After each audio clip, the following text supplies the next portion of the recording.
ಶ್ರೀ ಗುರುಭ್ಯೋ ನಮಃ ಹರಿ ಓಂ ಪೂಜ್ಯಾಯ ರಾಘವೇಂದ್ರಾಯ ಸತ್ಯಧರ್ಮರತಾಯ ಚ ಭಜತಾಂ ಕಲ್ಪವೃಕ್ಷಾಯ ನಮತಾಂ ಕಾಮಧೇನವೇ.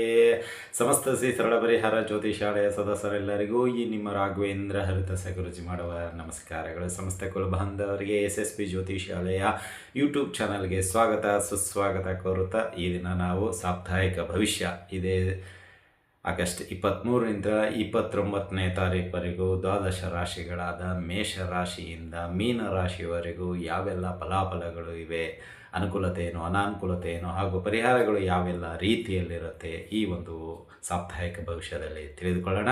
ಅದಕ್ಕಿಂತ ಮುಂಚಿತವಾಗಿ ಇನ್ನೂ ನಮ್ಮ ಚಾನಲ್ಗೆ ನೀವು ಸಬ್ಸ್ಕ್ರೈಬ್ ಆಗಿಲ್ಲ ಅಂದರೆ ಸಬ್ಸ್ಕ್ರೈಬ್ ಮಾಡ್ಕೊಳ್ಳಿ. ಇನ್ನೂ ಹೆಚ್ಚಿನ ಆಧ್ಯಾತ್ಮಿಕ ವಿಷಯಗಳು ಈ ಒಂದು ವಾರದಲ್ಲಿ ಅಥವಾ ಬರುವಂತಹ ದಿನಗಳಲ್ಲಿ ತಿಳಿಸಲಾಗುತ್ತೆ ಅಂತ ತಿಳಿಸುತ್ತಾ ಬನ್ನಿ. ಹಾಗಾದರೆ ಈ ಒಂದು ವಾರದಲ್ಲಿ ಗ್ರಹಗಳ ಸ್ಥಿತಿಗಳು ಯಾವ ರೀತಿಯೆಲ್ಲ ಇದೆ, ಏನು ಸಂಚಾರ ಆಗ್ತಾ ಇದೆ ಎಂಬುದನ್ನು ನೋಡಿದರೆ ಶನಿ ಮಹಾರಾಜರು ವಕ್ರಿಯರಾಗಿ ಮೀನ ರಾಶಿಯಲ್ಲಿ ನಡೀತಾ ಇದೆ. ರಾಹು ಕುಂಭರಾಶಿಯಲ್ಲಿದ್ದಾರೆ, ಕೇತು ಸಿಂಹ ರಾಶಿಯಲ್ಲಿದ್ದಾರೆ, ಅದೇ ರೀತಿಯಾಗಿ ಕುಜ ಮಿಥುನ ರಾಶಿಯಲ್ಲಿದ್ದಾರೆ, ಗುರು ಕರ್ಕಾಟಕ ರಾಶಿಯಲ್ಲಿದ್ದಾರೆ, ಕೇತು ರವಿ ಬುಧ ಇವರು ಸಿಂಹ ರಾಶಿಯಲ್ಲಿದ್ದಾರೆ, ಶುಕ್ರ ಕನ್ಯಾ ರಾಶಿಯಲ್ಲಿ ಇದ್ದಾರೆ. ಸೊ ಇಲ್ಲಿ ಬುಧನ ಒಂದು ಸಂಚಾರ ತುಂಬ ಈ ಒಂದು ವಾರದಲ್ಲಿ ಒಳ್ಳೆಯ ಫಲಿತಾಂಶವನ್ನು ನೀಡುವಂಥದ್ದಾಗುತ್ತೆ. ಅದೇ ರೀತಿಯಾಗಿ ಈ ಒಂದು ವಾರದ ವಿಶೇಷ ದಿನಗಳಂತ ನೋಡೋದಾದರೆ ಶ್ರಾವಣ ಪುತ್ರದ ಏಕಾದಶಿ ಇದೇ ಭಾನುವಾರ ಇದೆ. ಅದೇ ರೀತಿ ಹೈಗ್ರೀವ ಜಯಂತಿ 27ನೇ ತಾರೀಕಿದೆ. 28ನೇ ತಾರೀಕು ಹುಣ್ಣಿಮೆ ಬರುವಂಥದ್ದಾಗತ್ತೆ. ರಕ್ಷಾ ಬಂಧನ ಇದೆ. ಆ ದಿನ ಚಂದ್ರಗ್ರಹಣವೂ ಇದೆ, ಬಟ್ ಭಾರತಕ್ಕೆ ಗೋಚರಿಸದೇ ಇರುವುದರಿಂದ ಆಚರಣೆ ಇರುವುದಿಲ್ಲ. ಅನುಷ್ಠಾನ ಮಾಡಿಕೊಂಡು ಜಪತಪಗಳನ್ನು ನೀವು ಮಾಡಿಕೊಳ್ಬೋದು, ಆದರೆ ಭಾರತದಲ್ಲಿ ಚಂದ್ರಗ್ರಹಣ ಇರುವುದಿಲ್ಲ ಅಂತಲೇ ಹೇಳ್ಬೋದು. ಇನ್ನು ಅದೇ ರೀತಿ ಇದೇ ತಿಂಗಳು 29ನೇ ತಾರೀಕು 355ನೆಯ ಶ್ರೀ ರಾಘವೇಂದ್ರ ಸ್ವಾಮಿಗಳವರ ಆರಾಧನಾ ಮಹೋತ್ಸವ ನಡೀತಾ ಇದೆ. ಸೊ ಹಾಗಾಗಿ ಈ ಒಂದು ವಾರದ ವಿಶೇಷ ಇಷ್ಟುಗಳಾಗಿತ್ತು. ಇದರ ಒಂದು ಅನುಗುಣವಾಗಿ ವಾರದ ಸಾಪ್ತಾಹಿಕ ಭವಿಷ್ಯ ಮೇಷರಾಶಿಯಿಂದ ಮೀನರಾಶಿಯವರೆಗೂ ಯಾವೆಲ್ಲ ರೀತಿ ಇರುತ್ತೆ ಎಂಬುದನ್ನು ತಿಳಿದುಕೊಳ್ಳೋಣ ಬನ್ನಿ.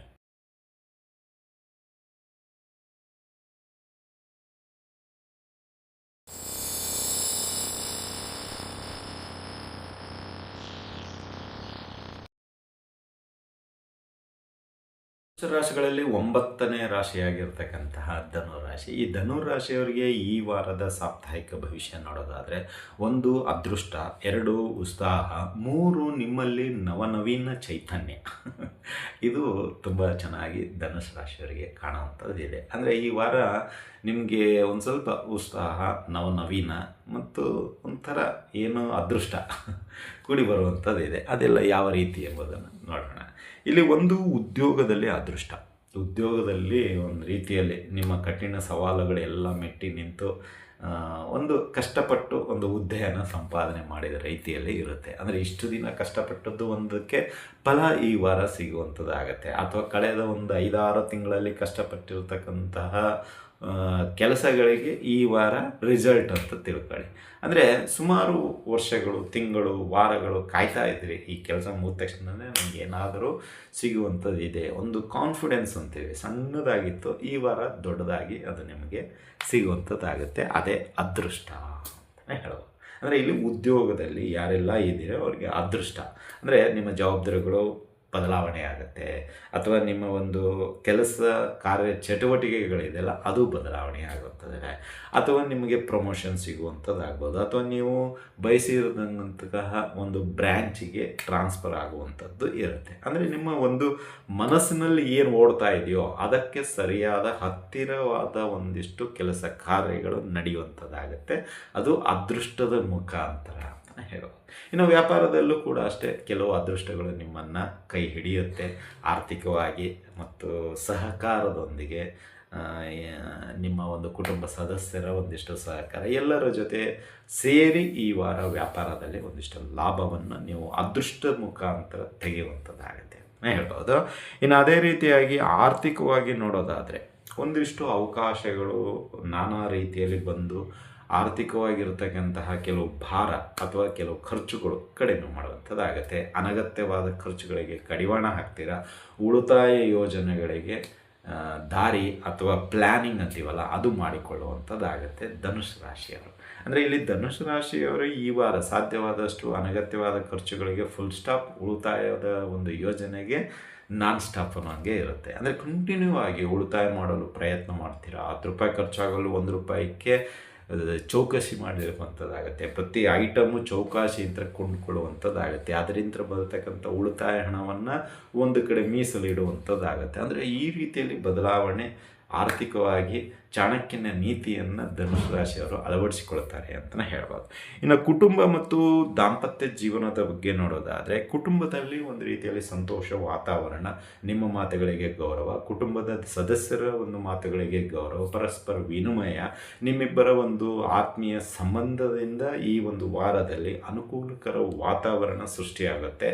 ಮಾಡುವಂತಹ ಕೆಲಸ ಕಾರ್ಯಗಳು ಶುಭವಾಗಿರಲಿ ಅಥವಾ ನಿಮ್ಮದೇ ವೈಯಕ್ತಿಕ ಕೆಲಸ ಕಾರ್ಯಗಳಾಗಿರಲಿ, ಅದು ಎಲ್ಲ ಸಹಕಾರದಿಂದ ಕೂಡ್ತಾ ಇರೋದರಿಂದ ಬೇಗನೆ ಯಶಸ್ವಿ ಆಗುವಂಥದ್ದಾಗುತ್ತೆ. ಯಾರು ಯಾವುದೇ ತೊಂದರೆ ಬಂದ್ರೂ ಅದು ಗಟ್ಟಿಯಾಗಿ ಮೆಟ್ಟಿ ನಿಂತು ಜಯದ ಕಡೆಗೆ ಕೊಂಡೊಯ್ಯುವಂಥದ್ದಾಗತ್ತೆ ಅಂತ ಹೇಳ್ಬೋದು.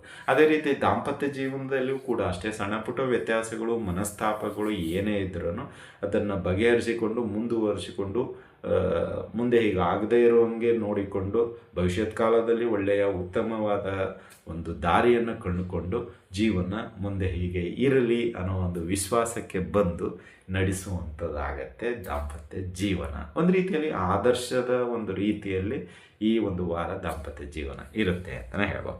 ಇನ್ನು ವಿದ್ಯಾರ್ಥಿಗಳಿಗೆ ವಿಷಯಕ್ಕೆ ಬರೋದಾದರೆ, ಒಳ್ಳೆಯ ವಾತಾವರಣ ನಿಮ್ಮ ಪರವಾಗಿದೆ. ಮನೆಯಲ್ಲಿ ತಂದೆ ತಾಯಿಗಳು ಕೂಡ ಅಷ್ಟೇ ನಿಮ್ಮ ಪರವಾಗಿ ಕಷ್ಟಪಟ್ಟು ನಿಮಗೆ ಬೇಕಾಗಿರತಕ್ಕಂತಹ ಎಲ್ಲ ವಸ್ತುಗಳು ಮತ್ತು ಮತ್ತೊಂದು ಮಗದೊಂದು ಕೊಡುವಂಥದ್ದಾಗುತ್ತೆ. ಪ್ರತಿ ವಿಚಾರದಲ್ಲೂ ನಿಮ್ಮನ್ನು ಒಂದು ರೀತಿಯಲ್ಲಿ ಬೇಕು ಬೇಡಗಳನ್ನು ಅವರು ಎಲ್ಲ ರೀತಿಯಲ್ಲಿ ಕಷ್ಟಪಟ್ಟು ನಿಮಗೆ ಕೊಡುವಂಥದ್ದಾಗುತ್ತೆ. ಸೊ ಅದನ್ನು ಮನವರಿಕೆ ಮಾಡಿಕೊಂಡು ನೀವು ಓದುವಂತಹ ಹವ್ಯಾಸವನ್ನು ಬೆಳೆಸ್ಕೊಳ್ತೀರಾ. ತಾಯಿ ಕೃಪಕಟಾಕ್ಷ ನಿಮಗೆ ಸಿಗುವಂಥದ್ದಾಗುತ್ತೆ. ಸೊ ಒಟ್ಟಿನಲ್ಲಿ ಓವರಾಲ್ ಆಗಿ ಹೇಳೋದಾದರೆ, ವಿದ್ಯಾರ್ಥಿಗಳಿಗೆ ಅನುಕೂಲಕರ ವಾತಾವರಣ ಈ ವಾರ ಸಿಗುವಂಥದ್ದಾಗುತ್ತೆ. ಇನ್ನು ಆರೋಗ್ಯ ದೃಷ್ಟಿಯಲ್ಲಿ ಬರೋದಾದರೆ, ಆರೋಗ್ಯದಲ್ಲಿಯೂ ಕೂಡ ಅಷ್ಟೇ ಉತ್ತಮವಾದ ಆರೋಗ್ಯವನ್ನು ಸಂಪಾದನೆ ಮಾಡಿಕೊಳ್ಳುವಂಥದ್ದಾಗುತ್ತೆ. ಈ ಒಂದು ಆರೋಗ್ಯದಲ್ಲಿ ಕೆಲವು ಹಳೆಯ ಅನಾರೋಗ್ಯದ ಸಮಸ್ಯೆಗಳು ಕೂಡ ಗುಣಪಡಿಸುವಂಥದ್ದಾಗುತ್ತೆ. ಮತ್ತು ಕೆಲವು ವಿಚಾರಗಳಿಗೆ ಭಾರವಾದ ವಿಚಾರಗಳೇನಿದೆ ಅದು ಕೂಡ ಕಡಿಮೆ ಆಗುವಂಥದ್ದಾಗುತ್ತೆ. ಅಂದರೆ ಉತ್ತಮ ಆರೋಗ್ಯ ಈ ವಾರ ಧನುಸು ರಾಶಿಯವರಿಗೆ ಸಿಗುವಂಥದ್ದಾಗುತ್ತೆ. ಒಂದಿಷ್ಟು ನೆಗೆಟಿವ್ ಪಾಯಿಂಟ್ಸ್ ಅಂದರೆ, ಕೆಲವು ನಿರ್ಧಾರಗಳಿಗೆ ನೀವು ಅಂಟುಕೊಂಡು ಬಿಡ್ತೀರಾ, ಇದೇ ಸರಿ ಹಾಗೆ ಹೀಗೆ ಅಂತ. ಅದು ಹಾಗೆಲ್ಲ ಮಾಡಿಕೊಳ್ಳಲು ಹೋಗಬೇಡಿ. ಕೆಲವು ಒಗ್ಗಟ್ಟಿನ ನಿರ್ಧಾರಕ್ಕೆ ತಲೆ ಬಾಗ್ಬಿಡಿ ಅಷ್ಟೇ. ಇಂಡಿವಿಜುವಲ್ ಆಗಿ ಇದೇ ಸರಿ ಅಂತ ವಾದ ಮಾಡಲು ಹೋಗಬೇಡಿ. ಇನ್ನು ಮೂರನೇ ವಿಷಯಕ್ಕೆ ಬರೆದ್ರೆ, ನೀವು ಕೆಲವೊಮ್ಮೆ ಏನು ಮಾಡಿಬಿಡ್ತೀರಾ, ಅತಿರೇಕದ ಮಾತುಗಳನ್ನು ಆಡಿ ಸಂಬಂಧಗಳನ್ನು ದೂರ ಮಾಡ್ಕೊಂಡು ಬಿಡ್ತೀರ. ಹಾಗಾಗಿ ಮಾತುಗಳಿಗೆ ಸ್ವಲ್ಪ ಕಂಟ್ರೋಲ್ ಮಾಡ್ಕೊಳ್ಳೋದು ತುಂಬ ಉತ್ತಮ.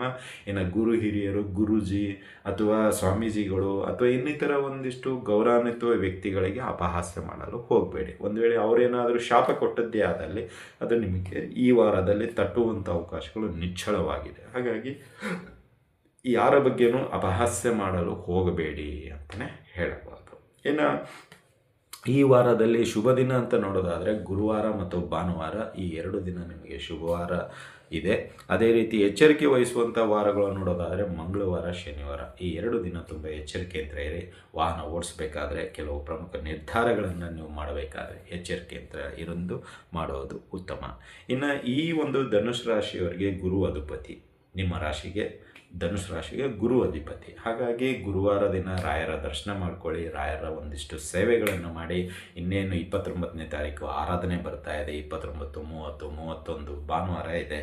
ಸಾಧ್ಯವಾದಷ್ಟು ವಾಲಂಟಿಯರ್ ಆಗಿ ಏನಾದರೂ ಸೇವೆ ಮಾಡಿ, ಅಥವಾ ಮಠದಲ್ಲಿ ಪಂಚಾಮೃತ, ಕ್ಷೀರಾಭಿಷೇಕ ಸೇವೆ, ಕನಕಾಭಿಷೇಕ ಸೇವೆ, ರಥೋತ್ಸವ, ಹಸ್ತೋದಕ, ನಾನಾ ರೀತಿಯ ಸೇವೆಗಳಿರುತ್ತೆ. ಆ ಎಲ್ಲ ಸೇವೆಗಳಲ್ಲಿ ಯಾವುದಾದ್ರೂ ಒಂದು ಸೇವೆಯನ್ನು ಮಾಡಿಸಿ, ಸಾಧ್ಯವಾದರೆ ಮಠಕ್ಕೆ ನಿತ್ಯ ಹೋಗಿ ದರ್ಶನ ಮಾಡ್ಕೊಂಡು ಬನ್ನಿ. ಇದರಿಂದ ದಕ್ಷಿಣಮೂರ್ತಿ ಅಥವಾ ಗುರುಗಳ ಒಂದಿಷ್ಟು ಆಶೀರ್ವಾದದಿಂದ ನಿಮ್ಮ ಜಟಿಲವಾದ ಸಮಸ್ಯೆಗಳು ಬಗೆಹರುವಂಥದ್ದಾಗುತ್ತೆ. ದಾಂಪತ್ಯದಲ್ಲಿರ್ತಕ್ಕಂತಹ ಕಹಿ ಅನುಭವ ದೂರವಾಗುವಂಥದ್ದಾಗುತ್ತೆ ಅಂತ ಹೇಳೋದು. ಇದಾಗಿತ್ತು ಈ ವಾರದ ಧನುಸು ರಾಶಿಯವರ ಭವಿಷ್ಯ. ಈ ಭವಿಷ್ಯ ನಿಮ್ಗೆ ಇಷ್ಟ ಆಗಿದ್ದರೆ ಲೈಕ್ ಮಾಡಿ, ಜಾಸ್ತಿ ಇಷ್ಟ ಆಗಿದ್ದರೆ ಶೇರ್ ಮಾಡಿ. ಹಾಗೂ ನಮ್ಮ SSP ಜ್ಯೋತಿಷಾಲಿ ಯೂಟ್ಯೂಬ್ ಚಾನಲ್ ಬಗ್ಗೆ ನಿಮ್ಮ ಅನಿಸಿಕೆ, ಅಭಿಪ್ರಾಯ ಮತ್ತು ಅನಿಸಿಕೆಗಳನ್ನು ಹಂಚಿಕೊಳ್ಳಿ. ಸಬ್ಸ್ಕ್ರೈಬ್ ಮಾಡೋದನ್ನು ಮಾತ್ರ ಮರಿಬೇಡಿ ಅಂತ ತಿಳಿಸುತ್ತಾ, ಶುಭವಾಗಲಿ, ಶುಭಮಸ್ತು, ಶುಭಂ ಭಯಾತ್, ಸರ್ವೇ ಜನಃ ಸುಖಿನೋ ಭವಂತು.